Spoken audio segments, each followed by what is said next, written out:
You're now diving into the fish tank. Sitting down with Seth Living, OJ, Juice Man. Welcome back to the Fish Tank right here on the Miami Dolphins Podcast Network. Seth Levitt, DJ Preach, and the man with the best hands in the podcasting business, OJ McDuffie. Juice, how we feeling today? What's up, Big Seth? Juice, I am fired up, man. So every now and then we've had a lot of guys that I've worked with, but we get these guys in here who I cheered for and cheered hard, man. And this is one of those guys. You know, my dad lived in Philly and he was a huge Eagles fan. And when this guy came over from Philly and became a Dolphin and put on those good looking colors, I could not have been more excited. So Keith Jackson, welcome to the tank. Well, thank you. Nice to be in the fish tank. I hope y'all let me breathe a little bit, but I do have to take objection to you saying the best hands. You know, when you're talking about OJ McDuffie, there's an argument there between me and him who has the best hands, but I imagine you have to work with him week after week. So I'm gonna allow you, Seth. I'm gonna allow you to have that. That's it. Hey, two things though, Keith. Prove it. Yeah, two things he said in the podcast business. So I don't know if you're in the podcast business. I'm not in the pod. You're right. All right, you're so right. that gives me that right there. I left myself an out there, Juice. Yeah. I had to be careful. Yeah, and I think did we ever do the grip game, Keith? Me and you on the side, Friday. No, but I do know you have the biggest hands for a small receiver. I mean, you really have really big hands. And I have I used to get jealous because, guys like you and Chris Carter had these huge hands and you could catch the ball with one hand so easily. I would normally have to tip it because my hands, they're big, but they just didn't have those long fingers. Right. Seth, now I want to jump to one of my favorite parts of Keith's career, and that goes in 1992. You're holding out, and there's a federal court case, that's out there, and several players like yourself were looking for free agency, and we know that it actually happened. You actually were the first free agent in NFL history. Tell me what that process was like, and how close were you to?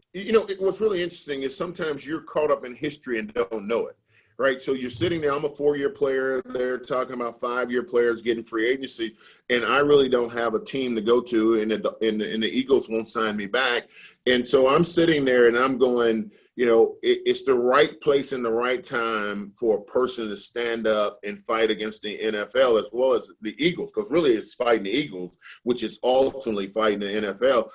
At that time, an owner could tell you, "Hey, OJ, we're going to give you $500 to take it, or you can't play anywhere else."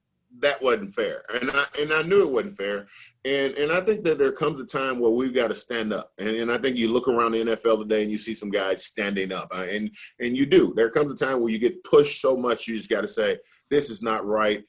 I don't really want to be the one, but out of the 5 guys that were out there, the Jackson 5, the case was, and I was the guy that had the all pros and all pros and Pro Bowls, and so here I am in the midst of it, going, I'm willing to fight this. I think I'm a good enough player where if I can't get signed with another team, there had to be some collusion. I'm considered the best tight end in the country. So there's some issue if nobody will sign me. The judge was brave enough to say, hey, we're going to give you 5 days to find a team. And that ends up happening. Now, I got to tell you, because this is a great story. I'm a religious guy. The whole background. I am praying about the amount of money I want to make and what team I want to go to.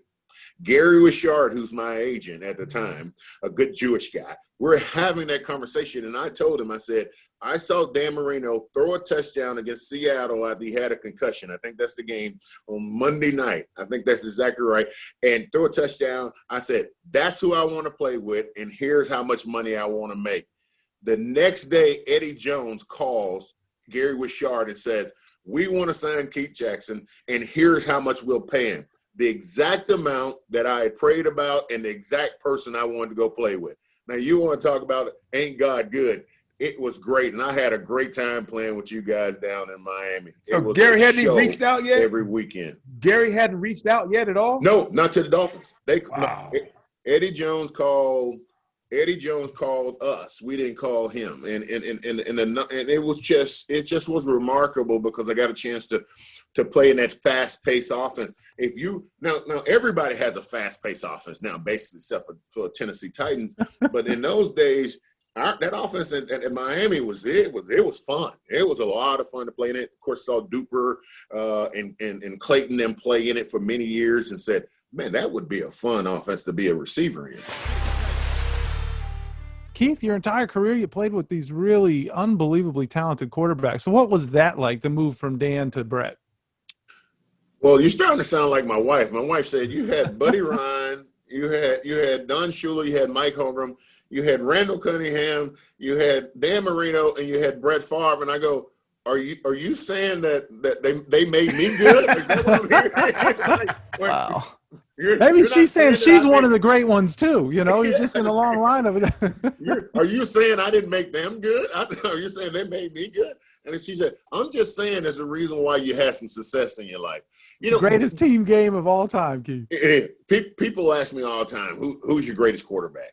And I tell them it's situational because, you know, Randall Cunningham could create offense out of nothing. I mean, his ability to escape, his strong arm and everything.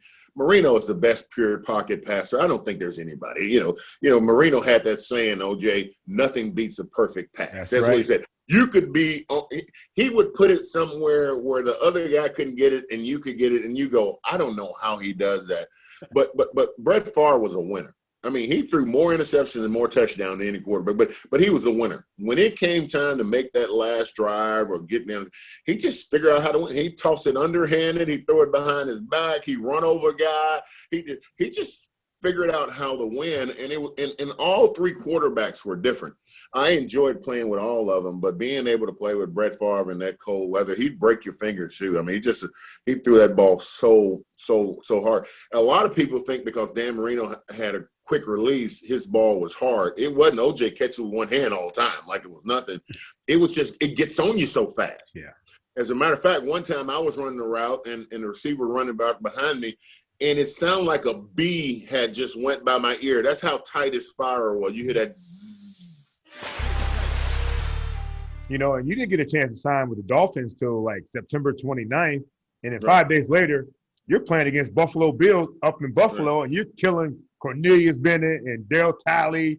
You know, there had to be a lot of trash talking going on. But, you know, and we rolled them. We rolled them that day. I wasn't there, of course, but how much of the offense did you know at that point, man? How much of the playbook did you have at that point? And I mean, you know, Gary Stevens said, "Hey, Keith, here's what we're going to do. We're going to break in slowly." And I've been training. I'm at 248, the lightest I've ever been. Would love to see those days again now, OJ, but they're running away from me. But I was like in shape. I was in great shape, running on the beach, you know, physically ready to play. And he said, "Well, our playbook is very difficult." And I said, "I'll have it remembered by the end of the week." He goes, "I came in on a Tuesday, flew in. Wednesday, I was at practice. And played on Sunday." And he goes, "There's no way you can remember my playbook." I said, "I'll have it remembered by the end of the week." And I didn't want to brag about it, but I was an academic All-American. I told you, my mother, man, hey, look, if we had to learn stuff in my house in a fast pace, and then we had to quote it back to her, and that was one of those things you had to do. And so I was like, this is football. This is not Shakespeare, right? I don't have to go and do a play. And so I learned all the plays. I mean, they didn't put anything special in for me. They tested me. I knew all the plays. I played on Sunday and caught my first touchdown as a Dolphin that game. Yeah, I know that playbook was kind of crazy, though. I mean, you can line up, and I tell people a lot of times, you can line up with one receiver or 5 receivers, and we'll run, 84, which is tight end option for you. You know what I mean? Right. And so it was like you had to know everybody's position by whatever position you were in, whether you were a running back, tight end, wide receiver, or whatever it was. It was kind of crazy. Well, one thing about it is me and you, we lined up against each other all the time.